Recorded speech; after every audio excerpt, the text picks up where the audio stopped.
Hi guys, welcome back to AD Sports Report. So today I'm gonna be covering the my final mock draft for 2025. It's getting posted today. I know the draft is later tonight.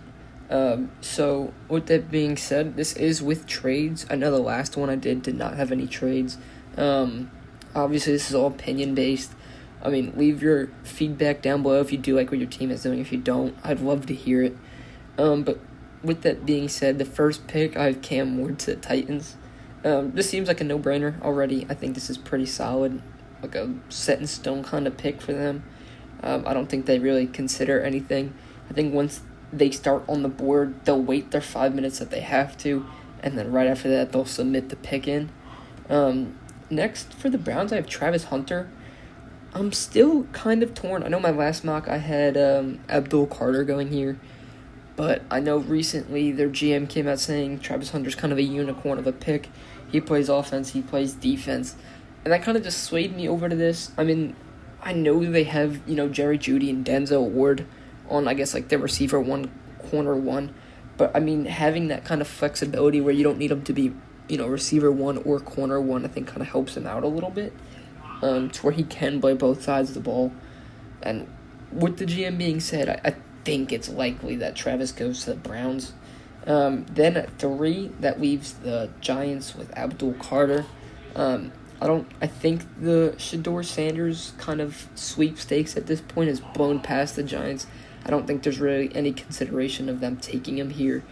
I think it seems like they've, switched focused on maybe adding like a day 2 type of quarterback in the 2nd or 3rd round between like Dart or Milrow or someone of that sort.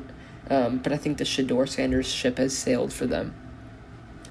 And then the 4th pick, I have the Patriots selecting Will Campbell. I do believe they're going to select offensive line. I would like to see Will Campbell land here. I do think Will Campbell's a left tackle. I know some people are concerned about his arm length and, where he should play, but I do think he's a left tackle. And then, if that doesn't work out, then you can move him inside. Patriots kind of, holes to fill all over. So they can kind of just place him where he's best fit for that. And then pick 5, we have the Jaguars selecting Mason Graham. This was a spot that I did think about maybe trading away. I'm thinking maybe the Bears could trade up. I can see that being a likely situation. But in this case, I don't. I have them sticking and picking. I have them selecting Mason Graham, the D tackle out of Michigan. I like his fit with them there. I think he would provide, like a good, kind of fit, and I think he just kind of fits their mold pretty well. But I could see them kind of trading down. I mean, their new head coach, Liam Cohen, is an offensive guy. So if they do look to trade down and select an offensive weapon, that could be interior line. I don't think that's off the table of them going offensive line, but in this case, I do have them going Mason Graham. And then pick 6, the Raiders, they don't move, and they still select, Ashton Genty. Their running back room is definitely the worst in the league, I would say. Zamir White is not going to be their long-term answer. So upgrading them with Ashton Genty, I mean, it's kind of a no-brainer, I think. I mean, they haven't addressed running backs in free agency, or not completely. I mean, you can look, later down the board if they want to go that different route. They can go day 2 pick and, select maybe Trayvon Henderson or, Caleb Johnson, someone of those sorts. But I think Ashton Genty makes the most sense here. And then pick 7, I have Tyler Warren going to the Jets. I think they're a little upset. I know they needed left tackle badly last year, but I do think the way that Brock Bowers kind of played, I think kind of did rub them the wrong way to where they do want to add a tight end. Especially with Devontae leaving, I think kind of just makes sense. They need to add another weapon, and so in this case I have them going Warren. And then pick 8, the Panthers, I have them running in Jalon Walker out of Georgia. He's kind of a do-it-all player, linebacker, edge, kind of play him wherever you need. Panthers have the worst defense, or definitely one of them. They've upgraded a few spots, but they definitely still need that, especially after trading Brian Burns. They need that kind of edge rusher. So I think Jalon Walker kind of fits really well with them. And then next we have the Saints picking. I have them going Shedeur Sanders. Derek Carr is having those lingering shoulder issues. They don't really, I don't think they trust anyone in that quarterback depth room to ever step it up. So I think just having Shedeur there, you could have him develop, for a few games if you need him, or you could have him step in. He could learn for a full year. It's kind of whatever you see best suit. And then so I think that kind of just makes sense. And then my next pick, I actually have my first trade. I have Miami Dolphins trading up with the Bears in this case. I think it just makes a lot of sense. Teron Armstead retired. He's their right tackle. And, Tua being a lefty, his right is more important than his left. Armand Membu can play both left and right tackle, but I think he's more of a right tackle. I think he's more snaps played there. I think that is, a dire position for them. I mean, Teron Armstead did kind of retire, after free agency. So it kind of left the Dolphins in a little bit of a scramble.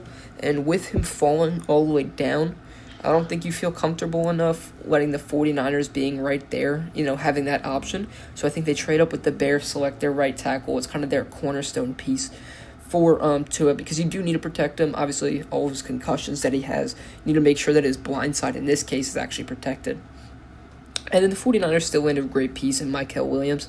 You would release Leonard Floyd, thinking you're going to get Bosa, or Joey Bosa, I got to be more specific. But you still end up with Mykel Williams, rookie contract, another edge rusher, kind of just works out for them. He's really good. I think they do 100% address the trenches, whether it be offense or defense. And with Membu going, I mean, you can make a case for Kelvin Banks, but I do think they go Mykel Williams in this spot. And the Cowboys stick at 12. They add Toria McMillan, or Tet McMillan. They need to add another offensive piece. Tet kind of just fits well. I know they've met top 30 visits before. 6'4", kind of adds a different dynamic to that offense. And then now with the Bears trading down, I think it's kind of a situation what they did with Gibbs. I think they're going to go, or I guess it's kind of reminiscent. I think they trade down, they select Amarian Hampton. He's that great of a running back. He's a great football player. They need a running back. I don't think he trusts DeAndre Swift. We've seen him Ben Johnson cut Swift when he was in the Lions. I think he's going to look for that kind of premier running back, not edge rusher. Want to say they might make a case for Genty. They may try and trade up. I don't think he'll fall to 10. But, I mean, I think if he doesn't, Amarian Hampton is still on the board for them. And then pick 14 for the Indianapolis Colts. This is an interesting one. I tried finding a trade partner. With Tyler Warren off the board, I'm not too sure how comfortable they are selecting Colston Loveland this high. But I couldn't really find the right suitor for it. So I had them just sticking the pick and drafting Will Johnson. He's a great corner. I know he's got a little bit of concern with his injuries and whatnot, but I don't think it's really of concern. I think he's a great football player. And then pick 15, I have Jihad Campbell to the Falcons. This makes a lot of sense. Their linebacker core is a little iffy. He can rush off the edge if you need him to. He can play inside, at that interior linebacker spot. I think it kind of just makes a lot of sense. Raheem Morris is a defensive guy, and it kind of just, I think he'll find a place for Jihad to play. And that's kind of a top spot I'd like him to land at, just because of what Raheem can do. And then pick 16 for the Cardinals, I have them going Walter Nolan. I think I contemplated a few different options here. Walter Nolan's a great football player. I'm not too sure where the Cardinals want to go in this draft. I wanted them to land Jihad. Maybe they could trade up, but in this case, I didn't have him. I just have him sticking and picking Walter Nolan at this one. And then pick 17, I have the Bengals landing Shamar Stewart. Their edge group is a little bit all over the place right now. Trey Hendrickson could be a draft night trade.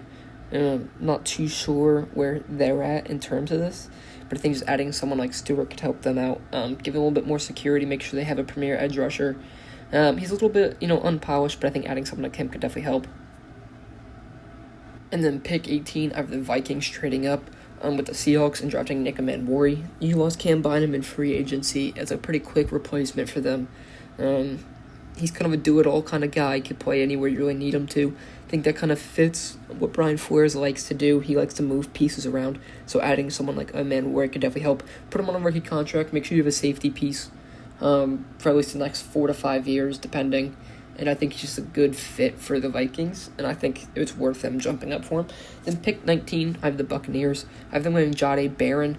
I think they're going to go defense, I want to say.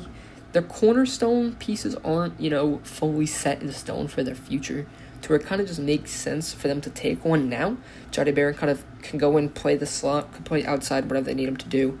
I think he kind of just fits the overall system of what the Buccaneers like to have in a corner. And then pick 20, the Broncos stick and pick, and they land Matthew Golden. I'm a little uncertain where Golden's going to land. I want to say he could be a top 15 pick. I want to say he's going to be a late day one. I don't think he falls out of the first round at all. But he's just a little bit of an odd piece. I don't know if someone's going to try and trade up for him and get him, but I think it just makes a lot of sense for Matthew Golden to land with the Broncos here. And then right here, I have another trade of the Texans trading up with the Steelers and selecting Kelvin Banks. He's a little bit of a follower in this one. He's a great cornerstone piece for them. Their offensive line needs a little bit of revamping. They traded away Kenyon Green and, the left tackle to the Commanders. I forget his name right now. But Kelvin Banks, I think, could instantly come in, plug in, fit. You need to protect C.J. Stroud. I mean, that was an issue, and they traded away 2 offensive linemen. I don't think it'd be a surprise if you see the Texans trade up. I think you could address receiving help in the later rounds. I know that's kind of a concern with Tank Dell basically being officially rolled out for next year almost. But you could find that, I think, in the later rounds. I think it's a pretty deep receiving class core. And then pick 22, I have the Chargers going Colston Loveland. It's another reuniting factor for Harbaugh. Kid out of Michigan. He's from Michigan's kind of that connection. They kind of need another offensive weapon. And they were in the running for Evan Ingram, but he ended up signing to the Broncos. So I think it's not really too big of a surprise if they do pick Loveland. And then pick 23, the Packers, I have Josh Simmons out of Ohio State. Their offensive line is, I don't want to say it's bad, but could use a little bit of bolstering. So I think this pick kind of just makes sense for them. Just add another piece, protect Jordan Love, let him pass the ball the way he does. And he's a pretty solid run blocker as well. So just being able to fortify that offensive line for Jacobs as well. And then the next pick for the Seahawks, they are now selecting Tyler Booker because they traded down with the Vikings. So now they're now picking at pick 24 instead of 18. Tyler Booker, they need interior help pretty bad. You trade down, you still, get your shot at which interior offensive lineman you like between, Tyler Booker or Gray Zabel. I would say Booker is more of an interior guy than Zabel. Zabel can move around more. But I think they need interior more than they do, that kind of flexible piece that could play all over. So I think just having that kind of lockdown player fits to them better. And then moving on, with the Steelers trading down, I think they're going to go Kenneth Grant here out of Michigan.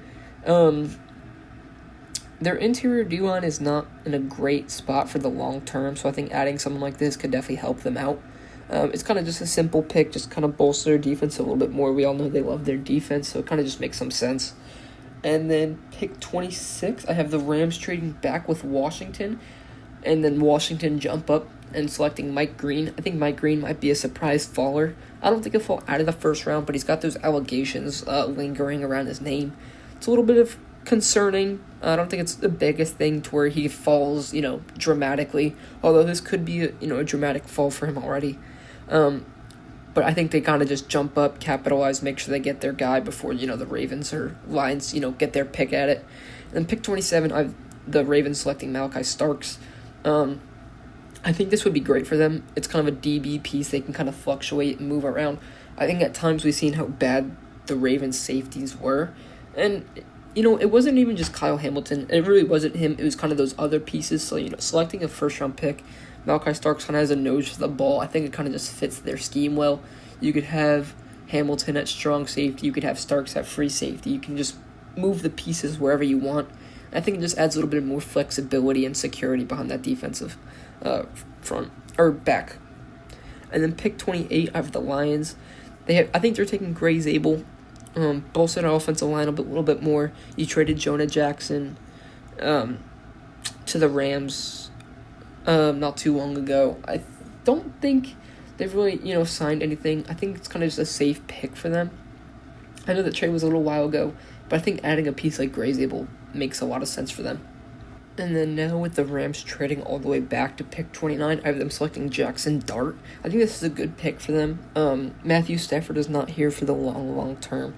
He already contemplated retirement, so getting his kind of successor that kind of learn under him.